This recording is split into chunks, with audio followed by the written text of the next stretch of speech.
C'est difficile de trouver un point de départ parce que dans ma vie personnelle, le point de départ est très très très lointain.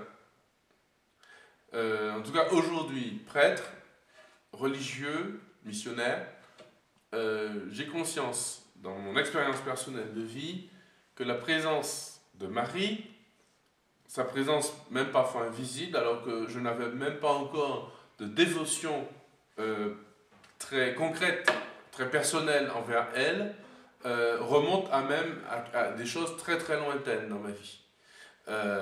Ne serait-ce que la dimension chrétienne du couple de mes parents. Je suis certain que c'est un cadeau qu'elle a préparé pour faire naître ma vocation. Parce que dans mon pays, même s'il y a beaucoup de gens chrétiens, d'avoir un couple chrétien, c'est quand même quelque chose entre eux, qui ont des relations chrétiennes, entre autres la fidélité, ce qui paraît évident, mais aussi la foi, la prière, ce n'est pas évident. C'est pas évident, et je crois que ça vient d'elle.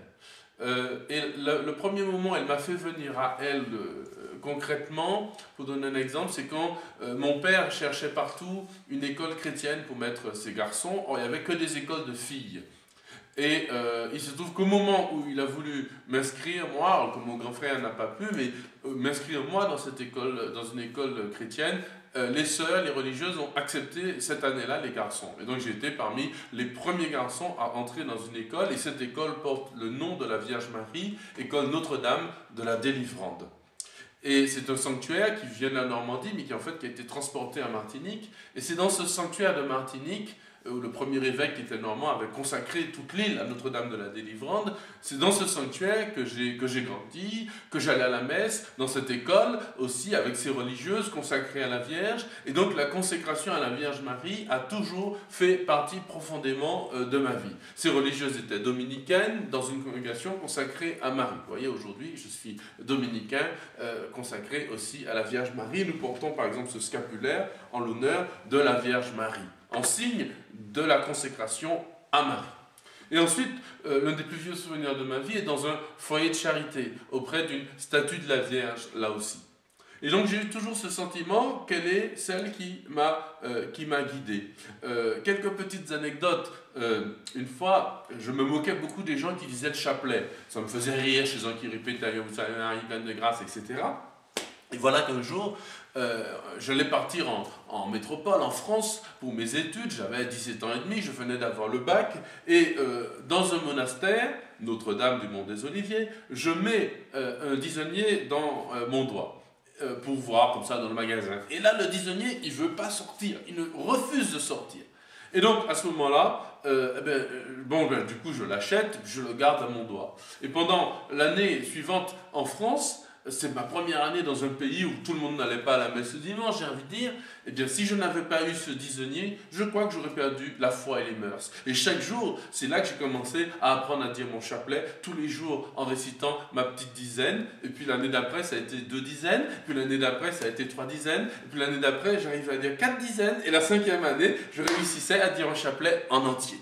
Et cette 5e année-là, j'avais pris entre-temps l'habitude d'aller chaque année, depuis la Martinique, à Lourdes en pèlerinage. Et cette année-là, dans la grotte de Lourdes, je venais de recevoir des témoignages d'amis, de mes amis, qui allaient se marier. Ils allaient tous se marier, il y avait 3, 4, 5 couples ensemble, et c'était la Vierge. Ils disaient tous, oui, c'est grâce à la Vierge Marie que nous nous sommes rencontrés.